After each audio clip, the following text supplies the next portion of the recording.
पाकिस्तान ने south Africa tour के लिए टीम्स का ऐलान कर दिया तीनों फॉर्मेट की, और इस वीडियो में हम ओडीआई स्क्वाड की बात करेंगे। पहले मैं आपको स्क्वाड बताता हूँ, फिर उसके बारे में बात करते हैं। मोहम्मद रिजवान कैप्टन और विकेट कीपर होंगे, अब्दुल्ला शफीक हैं, अब्रार अहमद हैं, बाबर आजम है, हारिस रऊफ हैं, कामरान गुलाम है, मोहम्मद हसनैन है, मोहम्मद इरफान खान है, नसीम शाह, साहिम अयूब, सलमान अली आगा, शाहीन शाह अफरीदी, सुफियान मुकीम, तैयब ताहिर, उस्मान खान। अब इसमें अगर देखें तो ठीक है, मोहम्मद रिजवान कप्तानी करेंगे, उसके बाद अब्दुल्ला शफीक है। अब्दुल्ला शफीक को भी अब देखना है कि इनको बहुत बेहतर परफॉर्म करना पड़ेगा रेगुलरली, कंसिस्टेंट इनको होना पड़ेगा, और डिपेंडेंसी जो इनके ऊपर है एज एन ओपनर वो आई थिंक इनको अप्रूव करनी पड़ेगी। उसके बाद अब्रार अहमद है। अब्रार अहमद के बारे में मैं कहना चाहता हूँ कि मुझे लगता है कि इनको अभी T20 स्क्वाड में होना चाहिए था, और वो उसमें तो ये है, लेकिन आई थिंक T20 वनडे में हम किसी और स्पिनर को मौका दे सकते थे, जिस तरह अब हम फैसल अकरम दोनों टीमों में नहीं है। मुझे लगता है कि फैसल अकरम को एटलीस्ट ओडीआई में खिलाया जा सकता था, जो कि वो पहले भी थे। उनको हमने उस तरह से भी क्या कहते हैं मौके भी नहीं दिए, और उनको खिलाया जा सकता था जिस तरह हमने आई थिंक जिम्बाब्वे के टूर में भी ऐसे ही था कि फैसल खेले थे ओडीआई में, और T20 में सुफियान खेले थे। सुफियान की भी परफॉर्मेंस अच्छी थी, फैसल की भी ओडीआई में परफॉर्मेंस अच्छी थी, तो आई थिंक उनको खिलाया जा सकता था, उनको बाहर नहीं करना चाहिए था। उसके बाद बाबर आजम है, वापस आए हैं स्क्वाड में, जो कि आई थिंक बिल्कुल पता था सबको आना उन्होंने। उसके बाद हारिस रऊफ है।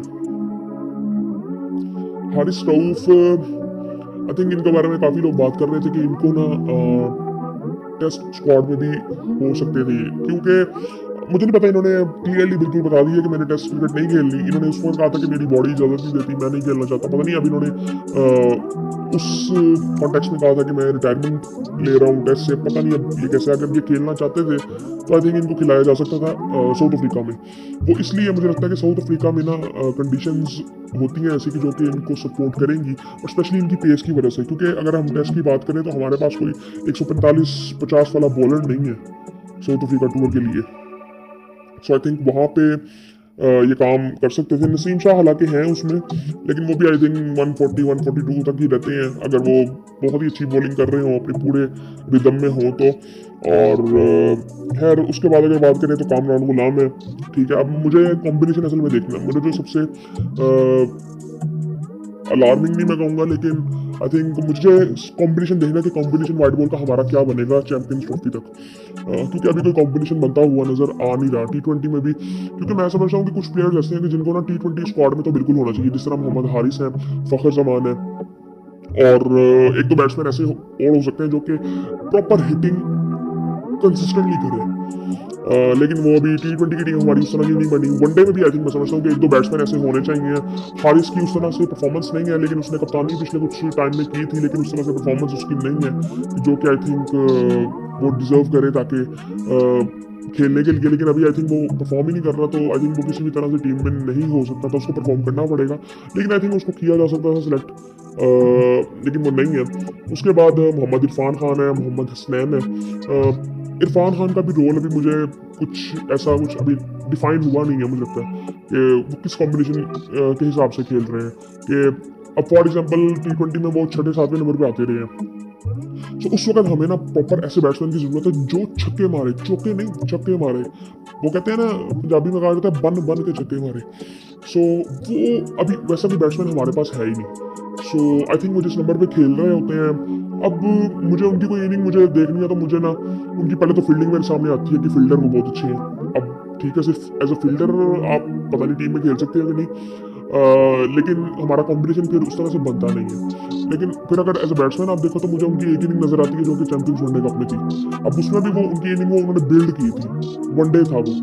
सो अब उस वक्त वनडे में आई थिंक ये ऊपर खेले थे काफी, इनके नीचे एक बैट्समैन था आई थिंक 5वें 6ठे नंबर पर, वो उसमें भी खेले थे। लेकिन आई थिंक वो थोड़ा सा देखना चाहिए वो उस क्रिकेट में, और यहाँ पे बहुत फर्क है।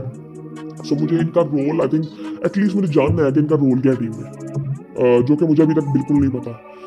उसके बाद अगर देखें तो नसीम शाह है, ठीक है, इनको भी होना चाहिए था। साइम अयूब है, सलमान अली आगा, शाहीन शाह अफरीदी, सुफियान मुकीम, तैयब ताहिर, उस्मान खान।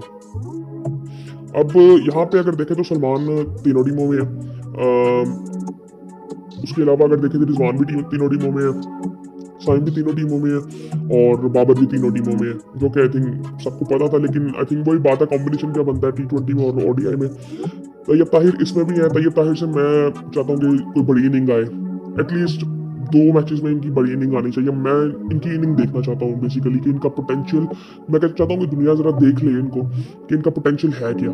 सो आई थिंक उनको मैं देखना चाहता हूँ। उस्मान खान भी है इसमें। अब फिर उसी चीज़ में मैं आऊँगा कि कंपटीशन क्या बनता है। अब यहाँ पे सिर्फ मुझे एज एन ओपनर 2 प्लेयर नजर आ रहे हैं, साइम और अब्दुल्ला। ये ओपन करेंगे, फिर बाबर खेलेंगे, अब रिजवान भी खेलेंगे, तो वो चौथे नंबर पे आएंगे। फिर उसके बाद तैयब ताहिर आएंगे कि कामरान गुलाम आएगा। अब ये देखने वाली बात है कि अगर वो कामरान खेलेगा, फिर तैयब भी खेलेगा, फिर मोहम्मद इरफान भी खेलेगा, फिर सलमान रागा भी खेलेगा। सो ऐसा हो नहीं सकता। ये कॉम्बिनेशन अभी देखना है हमने क्या बनता है। इसी तरह फास्ट बॉलिंग में भी हमने देखना है कि कौन कौन खेलेगा।